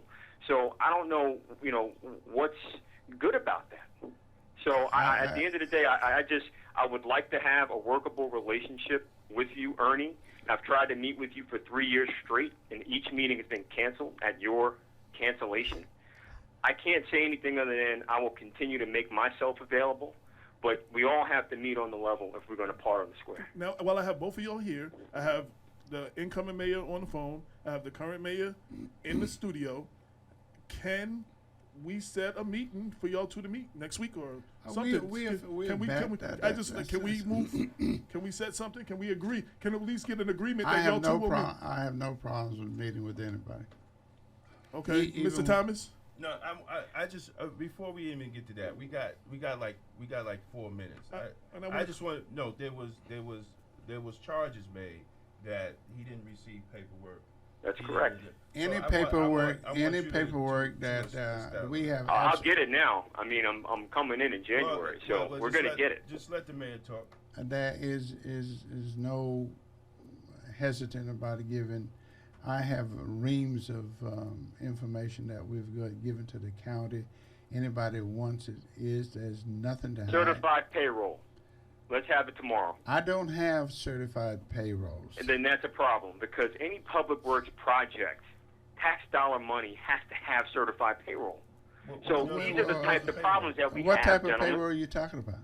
Certified. Making certified sure that the who? people that are working down there are getting paid prevailing wage, making sure that all the documents from insurance, all the permits, all the engineering, everything is signed off on. But if none of that is available, then we have to stop because it's in the interest of public safety and public health. That's it.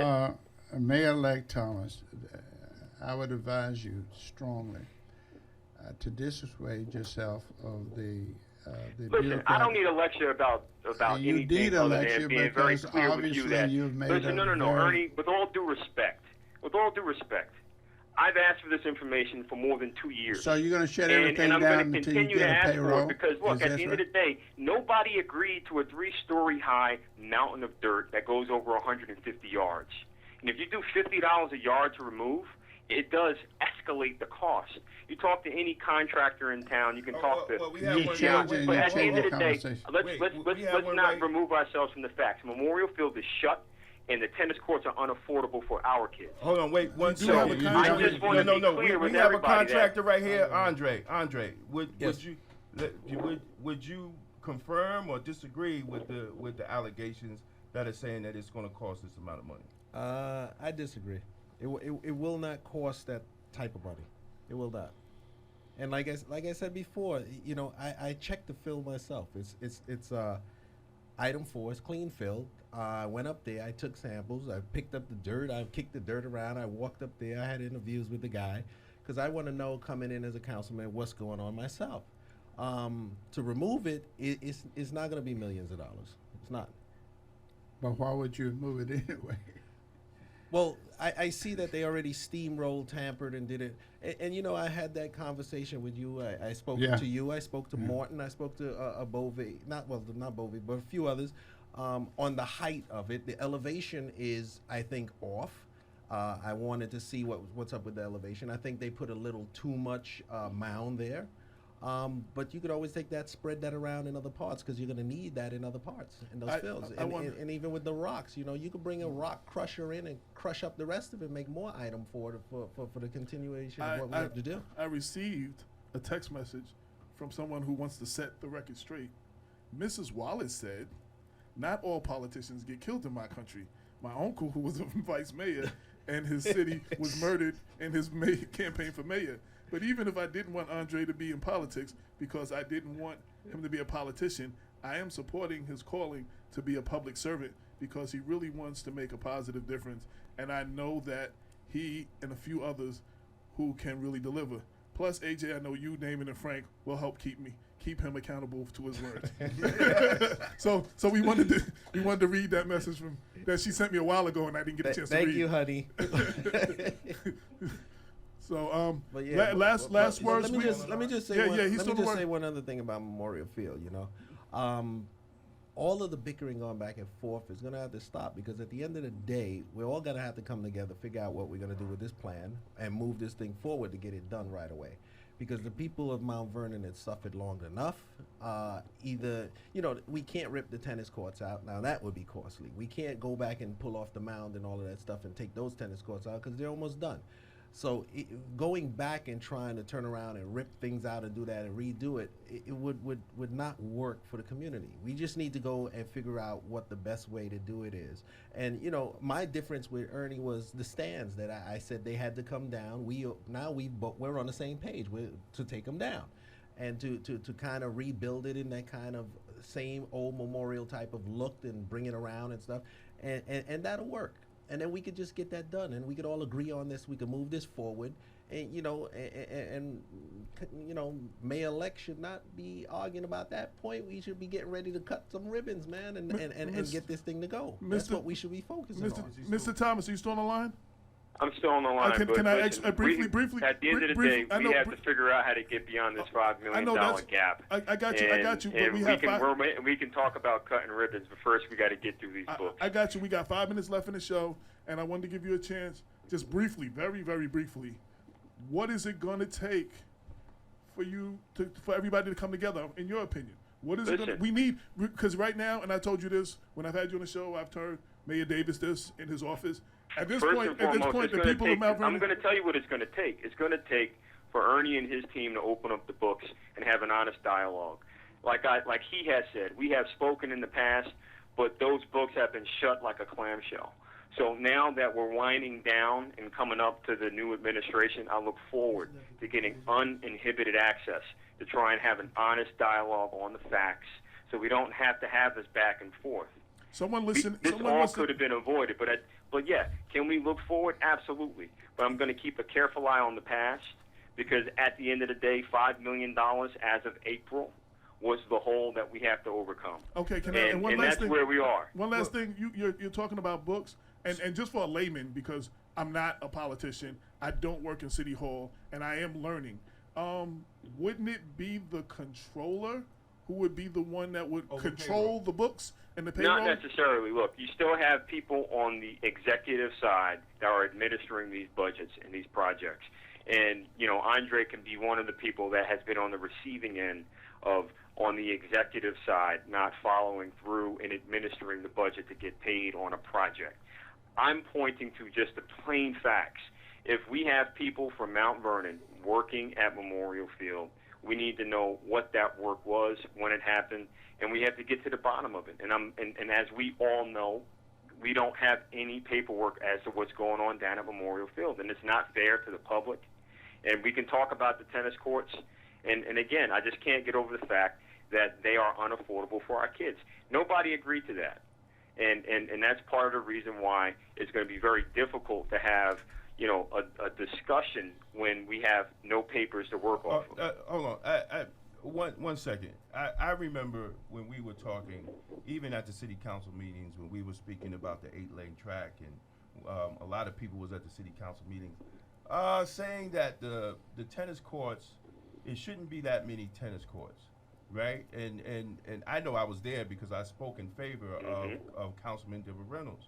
You were in favor of the change. You were in favor of these tennis courts, because I remember. So that's what is confusing to people about this whole situation, because of the fact that there have been city council meetings where you sat there as city councilman, and which people were against the project moving forward the way it is today, the way the tennis courts are today, and you voted for the project and you defended the project.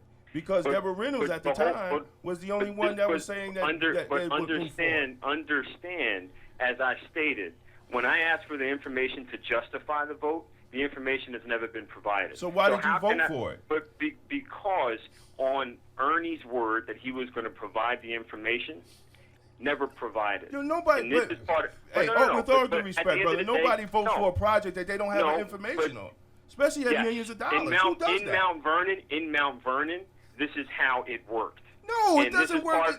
This is part of the dilemma, Damon, that I've been explaining for such but time. then you should have abstained from the vote or voted no. Damon, you didn't one have the second, information. Damon, I'm trying to answer your question.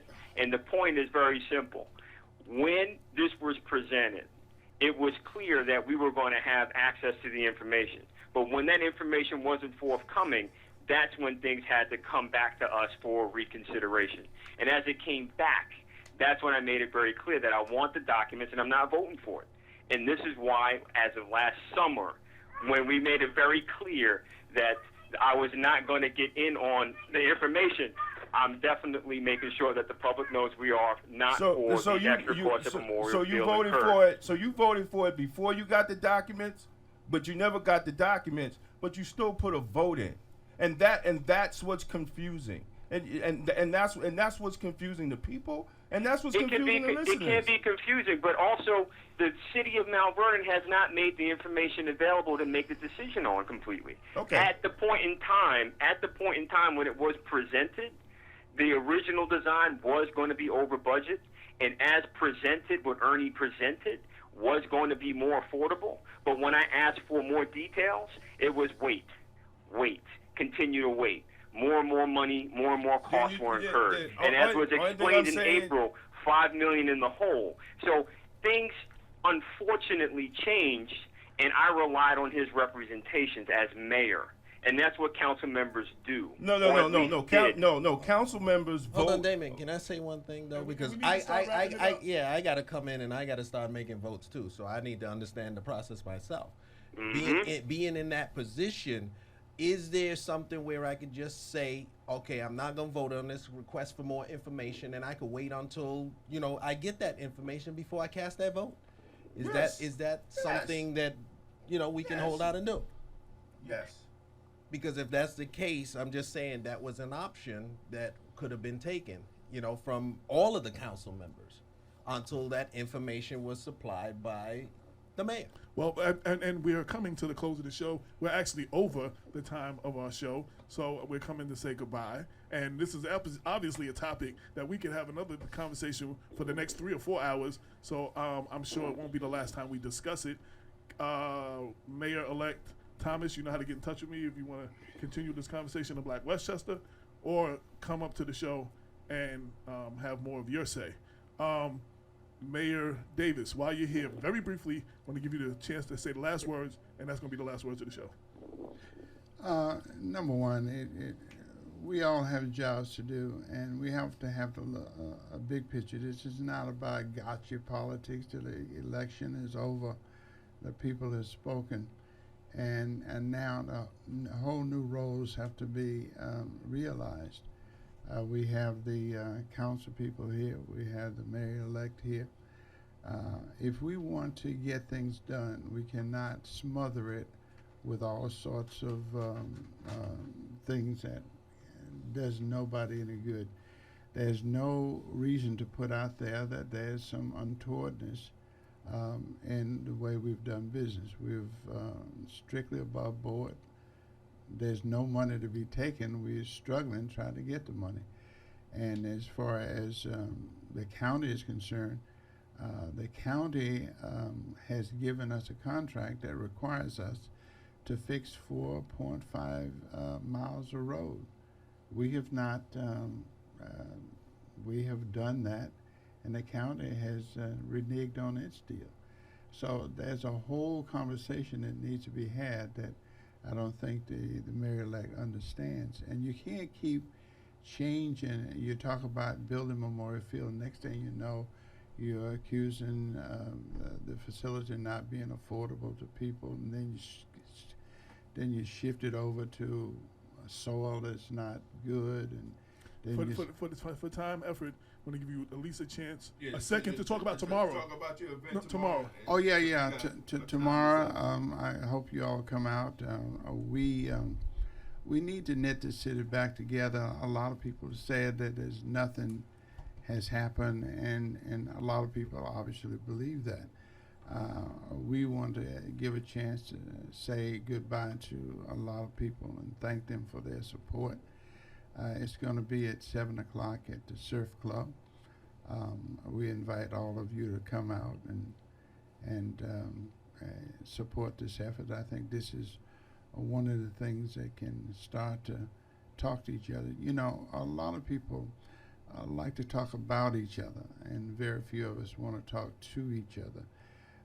There's nothing to hide, and there's nothing to be gained by being villainous and non-cooperative. It's time for us to move the city on. The people expect that we will do that, and the world is waiting to see how we manage this very tenuous situation that we've gotten ourselves in. But I do believe that we can do that, and with the people and help keep as Jesse Jackson said, keep hope alive. Well, with that, we're going to end with that. We want to thank Mayor Davis for taking his time to come. We definitely greatly appreciate it. Thank you. And we for having hope to be able to talk to you more in Black Westchester. And the Fleetwood Citizen Society is having their monthly meeting Tuesday, November 17th at the Riverside Memorial Chapel. And the guest speakers will be Senator Jeff Klein and Mayor-elect Richard Thomas. And what they said is both will be available to answer questions. So because he called late and we didn't get a chance to really let him talk, he will be at Riverside Memorial Church on Tuesday, where you can continue this conversation with him and hear what he has to say. With that, you could be doing anything right now, but you chose to ride with us, and we greatly appreciate it. Until next time, peace. You will not be able to stay home, brother. You will not be able to plug in, turn on, and cop out. You will not be able to lose yourself on Skag and skip out for beer during commercials because the revolution will not be televised. The revolution will not be televised. The revolution will not be brought to you by Xerox in 4 parts without commercial interruptions. The revolution will not show you pictures of Nixon blowing a bugle and leading a charge by John Mitchell, General Abrams, and Spyro Agnew to eat hog maws confiscated from a Harlem sanctuary. The revolution will not be televised. The revolution will not be brought to you by the Schaefer Award Theater and will not star Natalie Woods and Steve McQueen or Bullwinkle and Julia. The revolution will not give your mouth sex appeal. The revolution will not get rid of the nub. The revolution will not make you look 5 pounds thinner because the revolution will not be televised, brother. There will be no pictures of you and Willie Mae pushing that shopping cart down the block on the dead run or trying to slide that color TV into a stolen ambulance. NBC will not be able to predict the winner at 8:32 on report from 29 districts. The revolution will not be televised.